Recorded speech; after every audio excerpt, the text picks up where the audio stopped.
Channel. সবাইকে পারাস লাইফে স্বাগত জানিয়ে আজকের ব্লগটা শুরু করলাম। তো আজকের ব্লগটা শুরু হচ্ছে রান্নাঘর থেকে। আর আজকে একটা নতুন রেসিপি তোমাদের জন্য করব। তো রেসিপিটা হলো লাউয়ের কোপ্তা কারি। তো আমি প্রথমে ভেবেছিলাম মিক্সিতে করব, কিন্তু মিক্সিতে আমি যেরকমটা চাইছি সেরকমটা হচ্ছিল না। তাই এই যে জোগাড়ুর জন্য নিয়ে চলে এলাম। আমরা এটাকে বলি কুর্নি। তো এই কুর্নিটাতে করে আমরা কুড়ে নেব। তো তোমরা আমাকে কমেন্টে জানিও কে কোথায় কি বলো এটাকে। আমরা তো কুর্নিই বলি। তো আমি কুর্নিতে করে লাউগুলোকে আগে ধুয়ে নিয়েছিলাম, তারপরে কুড়ে নিয়েছি। কুড়ে নিয়ে এখন আপাতত এটাকে রেখে দিয়েছি। তো চলো এবার তোমাদেরকে পরপর করে দেখাই কি কি আমি বানাচ্ছি।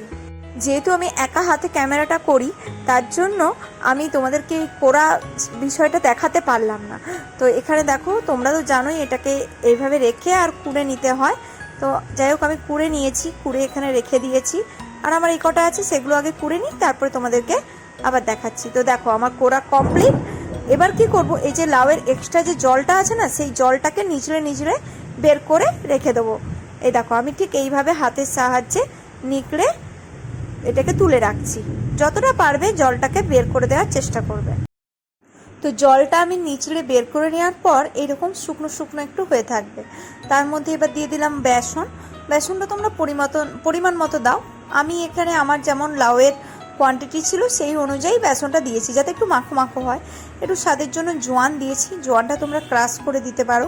একটু নুন দিলাম।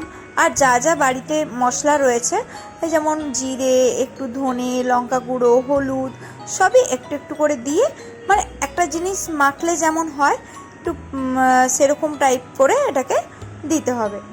এগুলো এক চামচ করে তোমরা দিতে পারো। তবে তোমাদের আমি বারবার বলছি, যেমন লাউয়ের কোয়ান্টিটি রয়েছে সেই অনুযায়ী যেন একটু মাখো মাখো করে, শক্ত শক্ত করে একটু মাখতে হবে। এই যে আমার মাখা হয়ে গেছে। আর এই দিকে আমি কড়াইয়ে তেলটা গরম করতে দিয়েছি। তো আমার কড়াইয়ের তেলটা গরম হয়ে যাওয়ার পর দেখো আমি একটু মন্ড করে এটাকে তেলের মধ্যে ছেড়ে দিলাম। দিয়ে এবারকে একটুকে হালকা হালকা আঁচ কিন্তু একদম মিডিয়াম রাখতে হবে। হালকা আঁচে এবার এটাকে ভেজে তুলে নেব। তো তোমাদের সাথে কথা বলতে বলতেই দেখো আমার একটা পাশ কিন্তু ভাজা হয়ে গেছে। এবারে বড়াগুলোকে উল্টে দিচ্ছি, যাতে আরেকটা পাশ ভাজা হয়ে যায়। তো এগুলো ভাজা হোক, ততক্ষণে আমি বরং যে গ্রেভিটা করব সেই গ্রেভিটার ম্যারিনেশনটা করে নিই। তো চলো, এটা তো এখন ভাজা হচ্ছে, আমরা বরং গ্রেভিটার ম্যারিনেশন করে নিই। তার জন্য আমাদের কি লাগবে না, টক দই। তো আমি এখানে টক দইটা নিয়ে নিয়েছি এবং টক দইটাকে ভালো করে ফাটিয়ে নিয়েছি। তারপর এর মধ্যে তোমার যে মশলাগুলো হয় ভালো করে ফাটিয়ে নিতে হবে কিন্তু টক দইটা, না হলে যদি লাম্পসগুলো থেকে যায় না, সেটা কেমন ছানার মতো, ছানা কাটার মতো লাগবে। আর এইদিকে দেখো দইটা ফেটিয়ে নেওয়ার পর আমি আবার এই বড়াগুলোকে ভেজে তুলেও রেখেছি।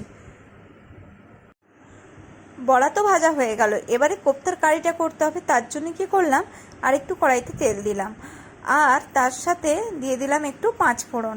এই 5 ফোড়নের পরে আমরা একটু কোপ্তা কারিতে না আলু খেতে পছন্দ করি, আমরা সবাই আলু লাভার, তাই একটু আলু দিয়ে দিলাম। আলুগুলোকে এবারে ভালো করে একটু ভেজে নেব নুন দিয়ে ভেজে নেওয়ার পর দেখো হালকা হালকা বাদামি ভাজাও হয়ে গেছে।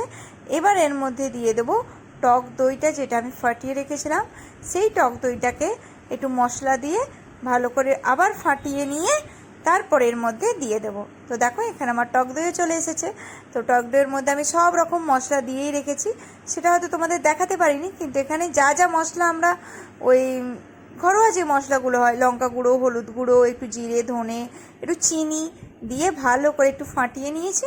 তারপর এই আলুগুলোর মধ্যে দিয়ে দিলাম, দিয়ে একটু জল দেবো। জল দিয়ে আলুগুলো একটু দেখে নেবো সিদ্ধ হয়েছে কিনা। যদি আলুটা সেদ্ধ হয়ে যায়, তারপর এর মধ্যে বড়াগুলো দিয়ে দেবো।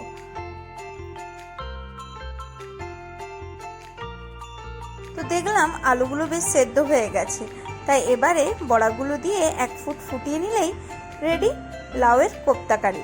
গরম ভাতের সঙ্গে কিন্তু এটা বেশ ভালো জমে যায়। তোমরাও কিন্তু একবার ট্রাই করতে পারো। আর অবশ্যই যারা আমার চ্যানেলটিকে দেখছো, নতুন আমার চ্যানেলে আছো, তারা অবশ্যই কিন্তু আমার চ্যানেলটি সাবস্ক্রাইব করতে ভুলো না। তো চলো টাটা, আজকের মতো ব্লগটা এই পর্যন্তই। আর আমার এই লাউয়ের কোপ্তা কারি কেমন লাগলো জানিও কিন্তু কমেন্টে। টাটা।